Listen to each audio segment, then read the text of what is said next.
जैसे कि आप देख रहे हैं कि यहाँ पर ये हापुड़ चुंगी से आगे अगर सीबीआई गेट है, यहाँ पर किसानों के द्वारा आज, क्योंकि पहले से ही किसानों के द्वारा भारत बंद का ऐलान किया गया था आज के दिन।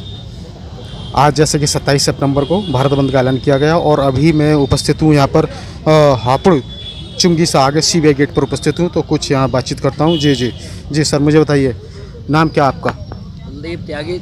कुलदीप त्यागी तलहटा। तो क्या है पूरा मामला आपका? क्या आज किस पर क्या? ये संयुक्त किसान मोर्चे का आह्वान है 27 सितंबर भारत बंद, क्योंकि कल 26 सितंबर को पूरे 10 महीने दिल्ली के चारों तरफ किसानों को सड़कों पर बैठे हुए हो गए हैं। इसमें जो है सरकार ने, केंद्र सरकार ने किसानों की बिल्कुल भी खबर नहीं ली है, ना ही बिल्कुल भी सुना है कि भाई किसान क्यों परेशान है, क्यों बैठे हैं, किसान सड़कों पर क्यों है अपना काम छोड़ के।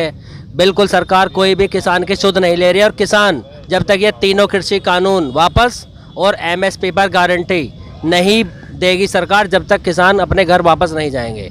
ये सरकार आई थी, किसानों का कर्जा माफ़, बिजली के बिल हाफ, किसानों की आमदनी डबल, लेकिन सरकारी आंकड़ों के हिसाब से सारे जो भी किसान के खर्चे हैं वो डबल हो गए हैं, लेकिन जो किसान की आमदनी है वो चौथाई रह गई है। किसान की आमदनी, डीजल का रेट 90 रुपये पहुँच गया, किसान के जितने भी उर्वरक हैं सब जो है आसमान को छू रहे हैं। डाई जो 600 रुपये थी आज 2400 रुपये जा रही है। यूरिया जो 150 रुपया था वो 300 रुपये बिक रहा है, और उसमें भी 5 किलो हर बैग में कम। तो किसान को कहाँ कुछ बच रहा है? किसान तो परेशान है, इसीलिए सड़कों पर बैठा है। किसान अपना काम भी कर रहा है, सड़कों पर भी बैठा है, आंदोलन भी चला रहा है, लेकिन किसान 600 से ज़्यादा किसान शहीद हो चुके हैं। लेकिन सरकार बिल्कुल आज तक किसी प्रधानमंत्री ने, किसी मुख्यमंत्री ने नाम नहीं लिया कि भाई किसानों का क्या हाल है, क्यों यहाँ सड़कों पे बैठे हैं, कुछ नहीं पूछा किसानों से। लेकिन वो तो आपकी बार बार यही बात कर रहे हैं कि उन्होंने, जैसे कि जगह जगह बैनर की बात करेंगे, जैसे कि ऐड लगे हुए कि 4 लाख युवाओं को रोजगार दिया है सरकार ने। यूपी की अगर मैं बात करूँ, 4 लाख युवाओं को, और जो किसानों की आय दोगुनी कर दी है, तमाम एडवर्टाइज हो रहा है।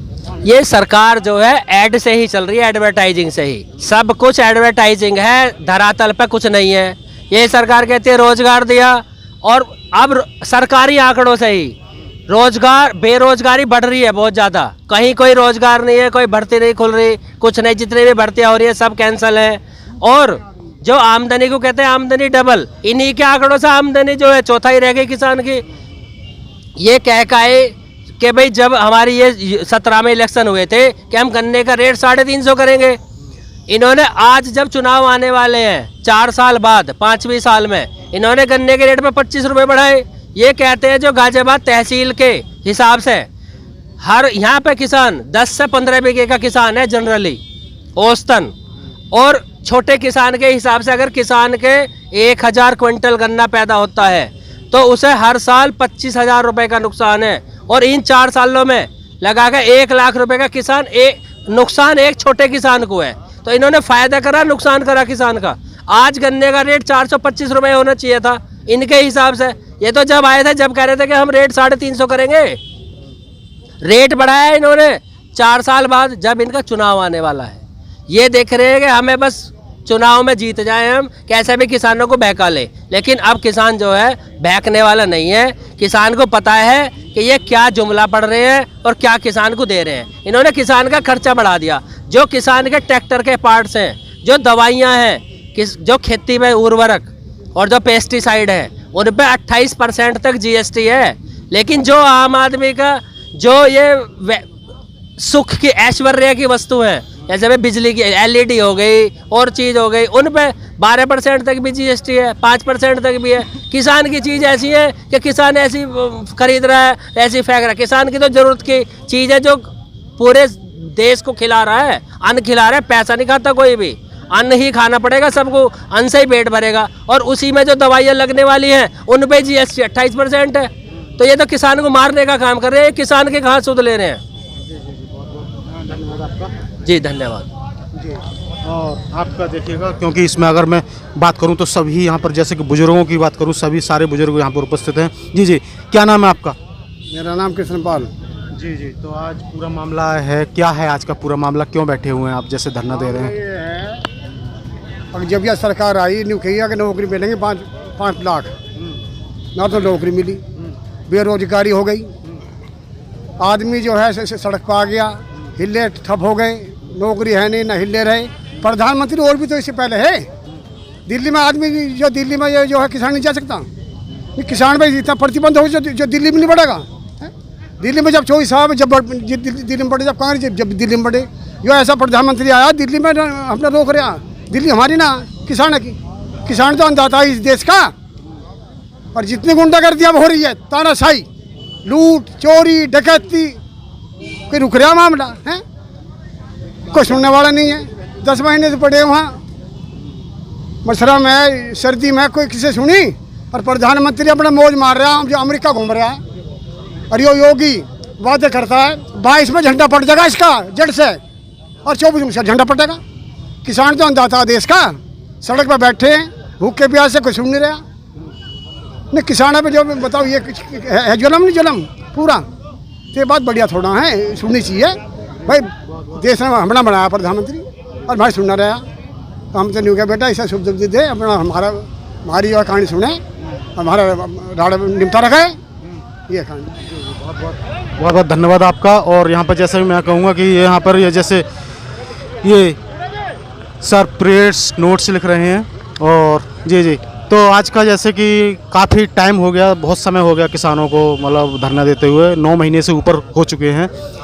तो आज का पूरा मामला क्या है, मतलब क्या है पूरा मामला, बताइए। क्या नाम है आपका? मैं राजवीर सिंह, प्रदेश उपाध्यक्ष, भारतीय किसान यूनियन। सर मास्क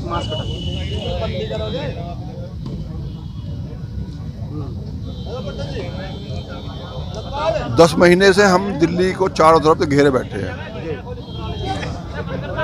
और जो केंद्र सरकार ने 3 कानून बनाए थे कृषि के से संबंधित, वो किसानों के गले के फांसी के फंदे हैं तीनों। हम पहले दिन से ही मना कर रहे हैं कि भाई इन कानूनों को आप पास ना करो, ये कानून जो है किसानों के खिलाफ है। लेकिन कोरोना काल में उसका फ़ायदा उठा के जब पूरा देश अपने घरों में बैठा था, संसद में ये कानून पास कर दिए और लागू कर दिए। तो ये किसानों को ये कानून बर्दाश्त नहीं है। ये कृषि के कानून तीनों वापस करने पड़ेंगे। अभी एक बुजुर्ग से मेरी बात हुई थी आपके इधर ही टीम से कि क्या देंगे 2022 में झंडा फाड़ देंगे, मतलब योगी का झंडा फाड़ देंगे। तो कैसे फाड़ दोगे? उनके हाथों में मशीन नहीं भी है, मशीन कैसे करेंगे आप? जो मशीन है वोटों वाली मशीन है। अब वो मशीन तो भाई ऑपरेटर चलाएंगे, अगर वो बेईमानी करेंगे वो भी झेल लेंगे। ऐसा नहीं, जनता के सामने किसी की नहीं चलती। कांटून तो हो जाएगी, उसके बाद तो फिर भगवान और राम के आगे किसी की नहीं चली। देखते हैं कहाँ तक करेंगे बेईमानी। हम 10 साल से जब बैठे हैं, अब 10 महीने से बैठे हैं, तो 10 साल भी बैठ जाएंगे। और अगर मशीन में गड़बड़ी करेंगे तो वो भी वापस करनी पड़ेगी, क्योंकि गड़बड़ी करेंगे कहीं ना पकड़ी तो जाएगी। ऐसा तो है ही नहीं कि गड़बड़ी कर दी पकड़ी नहीं जाने की है, तो पकड़ी जाएगी और सही करनी पड़ेगी। जैसे ये कानून सही करने पड़ेंगे, वैसे ही वोटों की मशीन का भी जो सही करना पड़ेगा। बहुत बहुत धन्यवाद आपका।